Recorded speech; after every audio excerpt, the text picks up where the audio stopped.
नमस्कार मित्रों, कैसे हैं आप? आइए आज हम कम्युनिकेशन की दूसरी श्रृंखला में बातें करते हैं। जैसे मैंने पहले बताया कि कम्युनिकेशन संवाद का एनएलपी में कितना बड़ा महत्व है और उसके लिए हमें क्या करना चाहिए। एक्टिव लिसनर होना चाहिए, रेपो बिल्ड करना चाहिए, स्पेस देनी चाहिए और हमें भाषा का भी चयन कैसे करना चाहिए।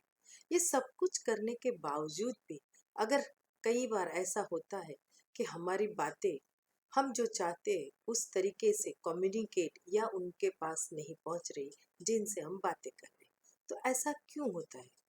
ऐसा होता है कई बार ये जो रिलेशनशिप के इश्यूज होते हैं, हस्बैंड वाइफ के हैं या भाई बहन के हैं या सास ननद के हैं या सास बहू के हैं, ये सारे रिश्तों में ऐसी क्या वजह है जिसकी वजह से एक कम्युनिकेशन के बावजूद भी, अच्छे संवाद के बावजूद भी वहाँ हेल्दी या हैप्पी रिजल्ट हम नहीं गेन कर पाते। आप कभी ध्यान लगा के सोचते हो कि ऐसा क्यों होता है? क्या वजह हो सकती है? क्यों ये संवाद मुश्किल या तकलीफदायक होता है? मुझे लगता है और मेरा मानना है कि वहाँ पे आता है हमारा मूल्यों का चयन, हमारा वैल्यू हायरार्की या सिस्टम। हम कौन से वैल्यूज से जी रहे हैं और हमारे वैल्यू की वजह से, हमारे मोरल वैल्यूज की वजह से हम जो कुछ भी बोल रहे हैं उसके पीछे हमारा भाव क्या है वो सामने वाला नहीं समझ पा रहा है। ऐसा उन्हीं के साथ भी होता है कि उनकी जो वैल्यू सिस्टम है जो हम नहीं समझ पा रहे हैं और इसकी वजह से ये मिसमैच, ये तालमेल नहीं होना वहाँ पे जायज़ होता है। तो उसका किस तरह से समझे, कैसे समझे कि वो कौन से मूल्यों के साथ अपनी बात कर रहे हैं। कई बार हम जब भी बात करते हैं या हमारा जो भी संवाद है वो मूल रूप से क्या कहना चाहता है, वो अगर हम समझ लें कि उसके पीछे बैक ऑफ द कम्युनिकेशन क्या हार्द है, क्या महत्व है, तो हम उन्हें समझ पा सकते हैं। जैसे कि पेरेंट्स बच्चों के साथ जब बात करते हैं तो पेरेंट्स का मूल्य होता है, वैल्यू सिस्टम होता है कि वो अपने बच्चों की बेहतर होने के लिए, उनके सपोर्ट के लिए, उनके कैरियर के लिए उन्हें गाइडेंस दे और उन्हें एक अच्छी रिसोर्सफुलनेस में ले आए। और बच्चे होते उनका वैल्यू सिस्टम होता है कि अभी ये उम्र है, हमें खेलने कूदने का वक्त है, हमें मटर मस्ती करने का वक्त है और ये कहाँ एजुकेशन और कैरियर की बात करें। अभी तो बहुत वक्त है ये सब सोचने के लिए, अभी क्या है। तो दोनों का कॉन्ट्राडिक्ट हो जाता है वैल्यूज, तो वहाँ पे कम्युनिकेशन पूरा या सही मायने में नहीं हो पाता है। वही सेम आप देखोगे कि हस्बैंड वाइफ रिलेशनशिप में भी अगर कई बार डिस्प्यूट होता है, डिफरेंस आता है, तो उसका भी रीज़न होता है वैल्यू सिस्टम। वाइफ समझती है कि घर में शांति का माहौल हो, पति उसे हर बात बताए और वो अपने हस्बैंड के साथ जितनी वफादारी कर रही है वही उसके हस्बैंड भी उसके साथ करे। और यहाँ पे हस्बैंड सोच रहा है कि जब मैं उसे संभाल रहा हूँ, पूरा घर देख रहा हूँ, नौकरी कर रहा हूँ, पैसा कमा रहा हूँ, तो उसे मुझे ही फॉलो करना है, वो अपना पॉइंट ऑफ व्यू क्यों दे रही है। तो ये डिफरेंस ऑफ वैल्यूज़ है। ये बहुत सारे ऐसे इश्यूज है जहाँ पे उनकी प्रायोरिटीज क्या है, उनका कौन सी चीज का महत्व है वो नहीं जानते। जैसे कई लोगों के लिए पैसे बहुत महत्वपूर्ण होते हैं, तो कई लोगों के लिए रिश्ते बहुत मूल्यवान होते हैं, या फिर कई लोगों के लिए पैसे मूल्य से भी ज्यादा उनकी सेहत बहुत मूल्यवान होती है। सबके लिए पहलू, सबके लिए मूल्यवान अलग अलग चीज हो सकती है और इसीलिए अपना जो वो मंतव्य या पॉइंट ऑफ व्यू रखते हैं तो वो एक दूसरे से डिफर या अलग हो सकते हैं। आप सोचिए कि आपके लिए आपकी वैल्यू सिस्टम या हायरार्की क्या है। आप किस चीज का मूल्य सबसे पहले रखते हैं और किस चीज को आप सबसे आखिर में डालते हो सकता है आपके लिए पैसा मूल्यवान हो सकता है आपके लिए फैमिली बाद में आता, हो सकता है आपके लिए आपके बच्चों का भविष्य पहले आता और हो सकता है कि आपके लिए अपनी खुशियाँ सबसे पहले हो सकती है। जिस मूल्य को आप इम्पोर्टेंस या प्रायोरिटी दोगे उसी के हिसाब से आपका एक्शन, आपका मोड, आपके रोल्स, आपके गोल्स जुड़े हुए होंगे। सोचिए कि आप अगर एक पिताजी हैं और आप एक प्रोफेशनल व्यक्ति भी है, तो आपके लिए कौन सा रोल इम्पोर्टेंट होगा, फादर का या फिर आपके प्रोफेशन का? यहाँ पे वैल्यू सिस्टम आती है कि आपके लिए आपका कैरियर इम्पोर्टेंट है या आपके लिए आपके बच्चे इम्पोर्टेंट है। अगर आप जानते हो कि बच्चों के सपने साकार करने हैं तो घर में पैसे आना ज़रूरी है, और पैसे तभी आ सकते हैं जब आप अपने प्रोफेशन को पूरा 100% ध्यान दोगे। अगर ये बात आपके लिए प्रायोरिटी है तो पहले आपके लिए मूल्य या वैल्यू सिस्टम में प्रोफेशन आता है। दूसरी जगह, अगर आप कोई और जगह पे हो, आप वेल सेट हो, आपके लिए पैसों की कोई प्रॉब्लम नहीं है, आप हर तरह से सेटल हो, तो आपके लिए शायद आपके बच्चों की सेहत और कैरियर इम्पोर्टेंट या मूल्यवान हो सकता है। तो हर जगह पे आप कौन से स्टेज पे हो, कौन से लेवल पे हो, किस तरह की रिसोर्सफुलनेस में आप हो, उसके ऊपर आपकी वैल्यू हायरार्की रहती है।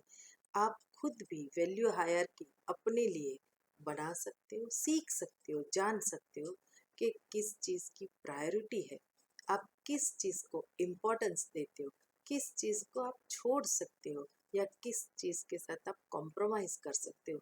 ये सब चीज़ें आपके वैल्यू सिस्टम में आती है।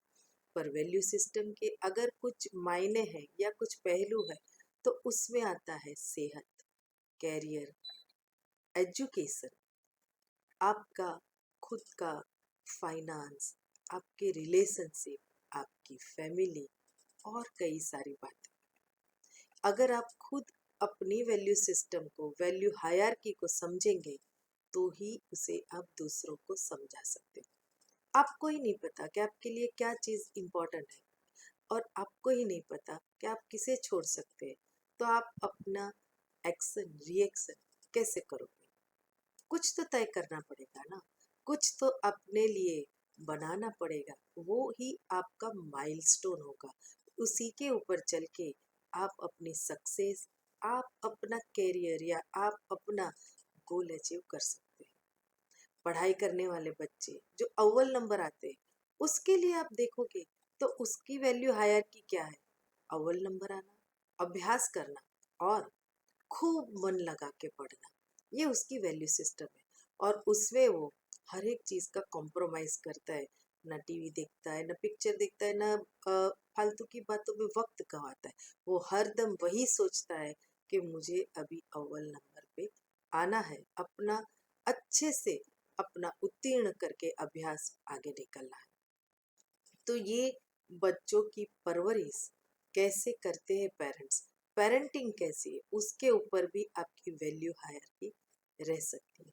हम कहानियों में, हम अपने धार्मिक ग्रंथों में भी पढ़ते हैं कि पांडवों कौरवों की वैल्यू सिस्टम क्या थी, वो कैसे एक दूसरे से अलग थे।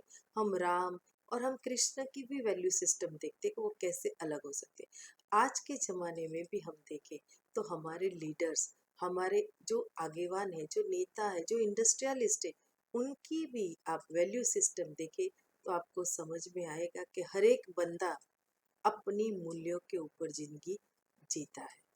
कोई होता है जो लोक सेवा के लिए काम करता है और कोई होता है जो स्व सेवा के लिए काम करता है।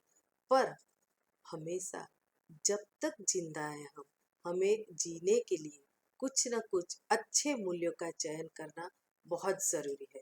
बिना मूल्यों का जीवन हमें इंसान से जानवर बना देता है। मतलब है, अगर आप सही ढंग से अपने कुदरती जो बख्शिश है, बुद्धि, सोचने की शक्ति, अगर उसका इस्तेमाल करना चाहते हो तो अपने मूल्यों को कभी भी छोड़ नहीं सकते। मूल्य हमें हमारे परिवार से मिलते हैं, हमारे अनुभव से मिलते हैं, हमारी पढ़ाई से मिलते हैं, हमारे आसपास के लोगों से और दोस्तों से हम मूल्यों को बनाते हैं और उसके ऊपर, उस सिद्धांत के ऊपर हम अपनी जिंदगी बनाते हैं। हम अपनी लाइफ को किसी को रोल मॉडल की तरह बना के दिखा सकते हैं।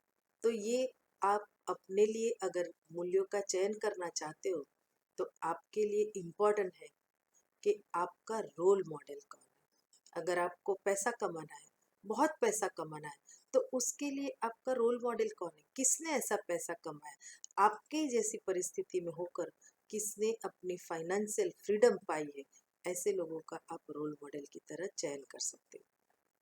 पढ़ाई में अगर आपको अच्छे नंबर से या कुछ और अच्छी पढ़ाई में आगे बढ़ना है तो आपको भी अपना रोल मॉडल ऐसा बनाना होगा कि जिस किसी ने ये काम करके हासिल किया है।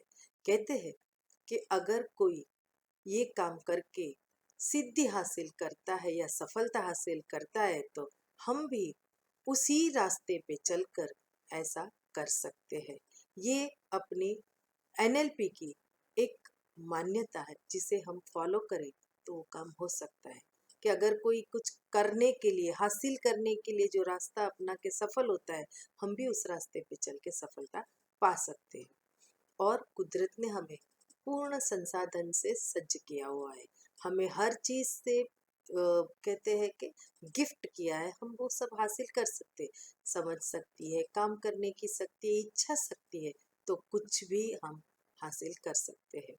तो जीवन में आप चाहते हो कि आपको अपने लिए कुछ भी करना है या काम में आगे बढ़ना है, तो ये आपको ज़रूर से ध्यान रखना है कि आप कौन से रोल मॉडल को फॉलो करते हैं।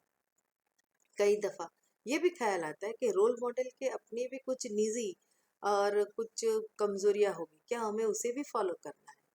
तो ये अपनी समझदारी है कि हमें जो काम में आए, हमारे लिए जो फायदेमंद है, उसी आदतें या उसी बातों को हमें रोल मॉडल से अपना के अपने आप को आगे बढ़ाना है। जब हम ये काम करेंगे तो हम आसानी से अपना काम आगे बढ़ा सकते हैं। कम्युनिकेशन में ये बातें मैंने जो आपको बताई आपको ज़रूर से काम आएगी। आप उस पे ध्यान करें और अपने जीवन को बेहतर बनाने की मुमकिन कोशिश करें। आपका दिन शुभ रहे। आपकी दोस्त अस्मिता अब आपसे रुखसत लेती है। धन्यवाद। Thank you.